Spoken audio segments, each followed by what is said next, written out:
Indian national காங்கிரஸோட விஜய் அவர்கள் கைகோக்க போகின்றாரா? இதனால ஈழத் தமிழர்களின் வெறுப்பினை விஜய் அவர்கள் சம்பாதிக்க போகின்றாரா? விஜய் அவர்கள் தமிழ்நாட்டுல ஆட்சியினை கைப்பற்ற வேண்டுமானால் அவருக்கு 3 வழிகள் மட்டுமே இருக்கின்றது. அது என்ன 3 வழிகள்னு சொல்லி இந்த இந்தியன் நேஷனல் காங்கிரஸுக்கும் ஈழத் தமிழர்களுக்கும் என்ன பிரச்சனை இருக்குது, அப்படி என்ன ஈழத் தமிழர்களுக்கு இந்த காங்கிரஸ் செஞ்சிருக்காங்க என்பது தொடர்பான விஷயங்கள் இதுக்கு இந்த வீடியோல நாங்க டீட்டெயிலா பார்க்க போறோம். நீங்களும் உங்களோட சேனலை சப்ஸ்கிரைப் பண்ணலன்னு சொன்னா அவருக்கு சப்ஸ்கிரைப் பண்ணிட்டு வீடியோ வந்து பாருங்க. ரைட், முதலாவது விஷயத்துக்கு வருவோம். முதல் விஷயம் என்ன சொல்லி பார்த்தோம்னு சொன்னா, நடந்து முடிஞ்சிருக்கிற தமிழக சட்டமன்ற தேர்தலில் விஜய் அவர்கள் வரலாறு காணாத ஒரு அதிசயத்தை செஞ்சிருக்கிறதுன்னு சொல்லி சொல்லலாம். 108 ஆசனங்களை கட்சி தொடங்கி 2 வருஷத்துல 108 ஆசனங்களை பெற்றுக்கிறது ஒரு பெரிய ஒரு விஷயம் தான். ரைட். ஆனா பார்த்தோம்னு சொன்னா அவர் ஆட்சி அமைக்க வேண்டுமா இருந்தால் 118 ஆசனங்கள் அவருக்கு தேவை. இப்ப அவருக்கு 10 ஆசனங்கள் தேவைப்படுகின்றது. அதிலேயே பார்த்தோம்னு சொன்னா ஏற்கனவே விஜய் அவர்கள் 2 தொகுதியில போட்டிட்டு இருக்குது. அதனால ஒரு தொகுதியில ரிசைன் பண்ண வேண்டியிருக்குது. அதனால அந்த நம்பர்ஸ் கொஞ்சம் மாறப்படுது. கிட்டத்தட்ட விஜய்க்கு பார்த்தோம்னு சொன்னா 10ல இருந்து 11 ஆசனங்கள் தேவைப்படுது.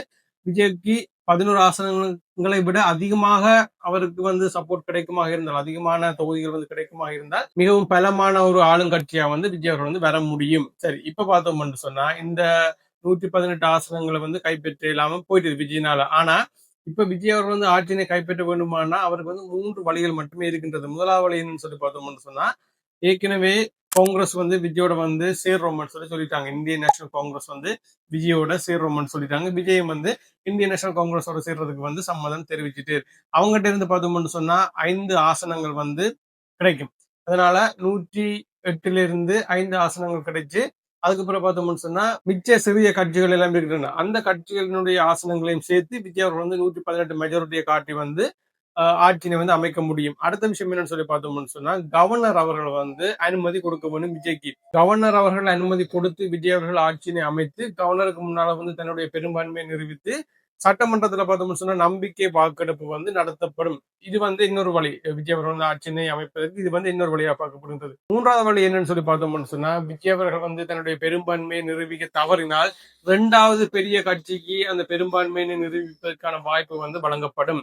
சரி, இப்படி பார்த்தோம்னு சொன்னா விஜய்க்கு இப்ப 3 படிகள் இருக்குது. ஒன்று காங்கிரஸோட சேர்ந்து அதோட இன்னும் சில சிறிய கட்சிகளோட சேர்ந்து பெரும்பான்மையை நிரூபித்து ஆட்சி அமைக்கிறது. அடுத்த என்னன்னு சொல்லி பார்த்தோம்னு சொன்னா, கவர்னருடைய அனுமதியோட ஆட்சி அமைச்சு கவர்னருக்கு முன்னாடி தன்னுடைய பெரும்பான்மையை நிரூபித்து சட்டமன்றத்துல நம்பிக்கை வாக்கெடுப்பு நடத்தப்படும். இது ஒரு வழி. அடுத்த விஷயம் என்னன்னு சொல்லி பார்த்தோம்னு சொன்னா, விஜய் அவர்கள் பெரும்பான்மையை நிரூபிக்க தவறுற பட்சத்துல 2வது பெரிய கட்சிக்கு அந்த வாய்ப்பு வழங்கப்படும். இப்ப பார்த்தோம்னு சொன்னா இது பிரச்சனை இல்லை. விஜய் அவர்களோட காங்கிரஸ் சேர்ந்திருக்காங்க. விஜய் அவர்களோட காங்கிரஸ் சேர்ந்திருக்காங்கன்றதை விட விஜய் அவர்கள் காங்கிரஸோட சேர்ந்திருக்கிறேன்னு சொல்லலாம். விஜய் அவர்கள் காங்கிரஸோட சேர்ந்திருக்கிறதால தமிழ்நாட்டுல பார்த்தோம்னு சொன்னா விஜய்க்கு பெரிய அளவிலான எதிர்ப்புகள் வரப்போவதில்லை. ஆனா ஈழத் தமிழர்கள், புலம்பெயர் தமிழர்கள் மத்தியில பார்த்தோம்னு சொன்னா விஜய்க்கும் விஜயனுடைய கட்சிக்கும் நிறைய எதிர்ப்புகளை விஜய் அவர்கள் சந்திக்க போகின்றார். ஏன்னு சொன்னா அந்த அளவுக்கு இந்த காங்கிரஸ் எங்களுக்கு ஈழ மக்களுக்கு, இலங்கையில் இருக்கிற தமிழ் மக்களுக்கு நிறைய விஷயங்கள் செஞ்சிருக்காங்க. முதல்ல இந்த காங்கிரஸ் கட்சியை பார்த்தோம்னு சொன்னா இது இந்தியாவில் இருக்கிற மிகவும் ஒரு பழமையான அதே நேரத்துல பலமான ஒரு அரசியல் கட்சி. 1885ஆம் ஆண்டுல தொடங்கப்பட்ட இந்த கட்சியை பார்த்தோம்னு சொன்னா இந்திய போராட்டத்துக்கு பெரும் பங்காற்றின ஒரு கட்சி. இந்த கட்சியை மகாத்மா காந்தி, ஜவஹர்லால் நேரு இவங்க எல்லாம் இந்த கட்சியை வழி நடத்தி இருக்கிறாங்க.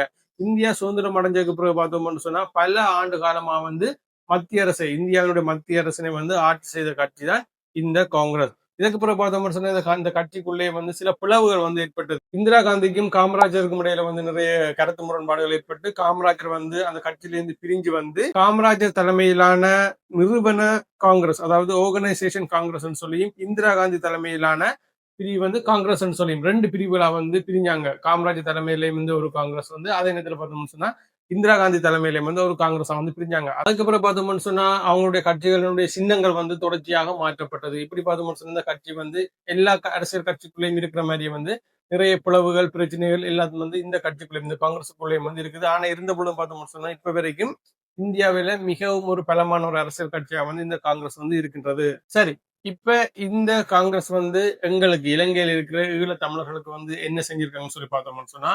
1983ஆம் ஆண்டு இலங்கையில தமிழர்களுக்கு எதிராக நிறைய வன்முறை சம்பவங்கள் இலங்கையில நடைபெற்றது.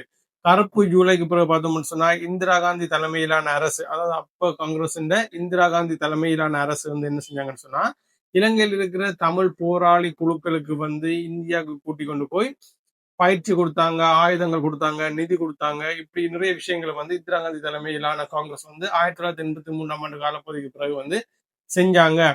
இலங்கையில் இருக்கிற தமிழ் மக்களுக்கும் இலங்கையில் இருக்கிற தமிழ் போராட்ட குழுக்களுக்கும் வந்து ஆதரவு வழங்குற மாதிரி இந்திரா காந்தி அவர்கள் செயற்பட்டு அதே நேரத்துல பார்த்தோம்னு சொன்னா அவர்களுடைய முதுகுலையும் வந்து குத்துத்தான் செஞ்சாங்க. அதே நேரத்துல பார்த்தோம்னு சொன்னா இலங்கை அரசாங்கத்தோட சேர்ந்து இந்த ஆயுதமேந்திய போராளி குழுக்களை வந்து அழிக்கிற வேலையும் வந்து இந்திரா காந்தி அவர்கள் வந்து செஞ்சாங்க.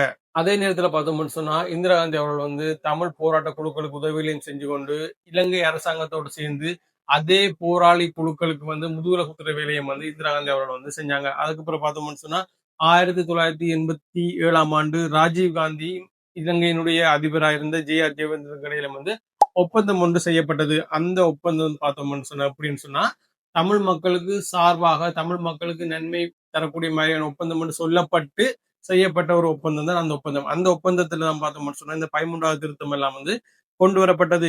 இந்த ஒப்பந்தத்தின் அடிப்படையில் பார்த்தோம்னு சொன்னா ஐபிகேஎஃப் அதாவது இந்தியன் பீஸ் கீப்பிங் போர்ஸ் வந்து இலங்கைக்கு கொண்டு வரப்பட்டது. எதுக்காகன்னு சொன்னா இந்தியாவுடைய அமைதி காக்கும் படைன்னு சொல்லி இந்தியாவினுடைய ராணுவம் வந்து ராஜீவ்காந்தி தலைமையில இலங்கைக்கு அனுப்பப்பட்டது. எதற்காகன்னு சொன்னா இலங்கையில நடக்கிற இந்த உள்நாட்டு பிரச்சனை, இலங்கைக்கு உள்ள இந்த இடங்களுக்கு இடையில நடக்கிற பிரச்சனை எல்லாத்தையும் வந்து அமைதியான வழியில வந்து நாங்க தீர்த்து வைக்க போறோம் என்று சொல்லி இந்தியாவினுடைய ராணுவத்தை வந்து ராஜீவ்காந்தி அவர்கள் வந்து இலங்கைக்கு அனுப்பினாங்க 1987ஆம் ஆண்டு.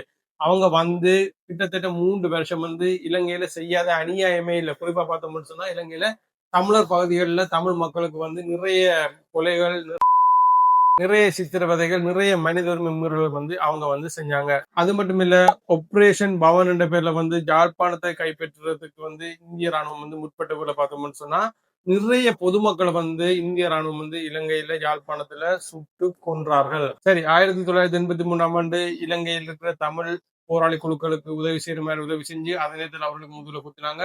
அதே நேரம் பார்த்தோம்னு சொன்னா 1987ஆம் ஆண்டு ஐபிகேஎஃப் அனுப்பி இலங்கையில் இருக்கிற தமிழ் மக்கள் குறிப்பாக யாழ்ப்பாணத்தில் இருக்கிற தமிழ் மக்களை வந்து சித்திரவதை செய்தார்கள், கொன்று குவித்தார்கள், நிறைய மனித உரிமை மீறல்கள் செஞ்சார்கள். இதோட மட்டுமே இந்த காங்கிரஸ் நின்றாங்களான்னு சொல்லி பார்த்தோம்னு சொன்னா இல்ல.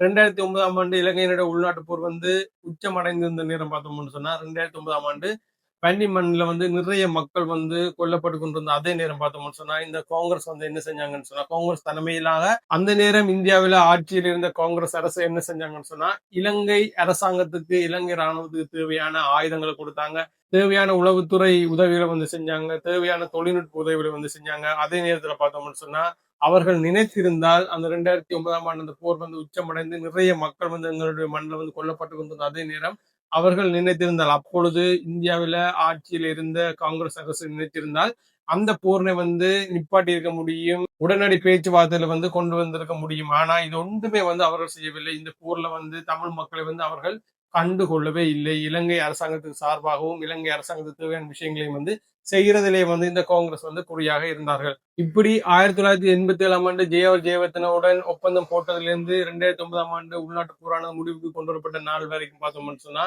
இந்த காங்கிரஸ் ஆனது இலங்கையில் இருக்கிற தமிழ் மக்களின் முதுகுல வந்து குத்துற வேலையும் தமிழ் மக்களுக்கு துரோகம் செய்யற வேலையிலையும் வந்து தொடர்ச்சியாக செய்திருக்கிறது வந்து நாங்க வந்து இந்த வரலாற்றுல வந்து பார்க்கக்கூடியமா இருக்கின்றது. இப்படி இலங்கை தமிழர்களுக்கு பல கொடூரங்களையும் நம்பிக்கை துரோகங்களையும் செய்த இந்த காங்கிரஸ் தான் தற்பொழுது விஜயோட சேர்ந்திருக்கிறாங்க. தமிழக வெற்றி கழக தலைவர் நடிகர் விஜய் அவர்கள் வந்து காங்கிரஸோட சேர்ந்திருப்பது தொடர்பான உங்களோட கருத்துக்களை வந்து கமெண்ட் செக்ஷன்ல பதிவு செய்யுங்க. இந்த வீடியோ தொடர்பான உங்களோட கருத்துக்களை வந்து கமெண்ட் செக்ஷன்ல பதிவு செய்யுங்க. நீங்க நம்ம சேனலை சப்ஸ்கிரைப் பண்ணலன்னு சொன்னா ஒருக்கா சப்ஸ்கிரைப் பண்ணுங்க. இன்னொரு வீடியோவில் உங்களை சந்திக்கிறேன். நன்றி.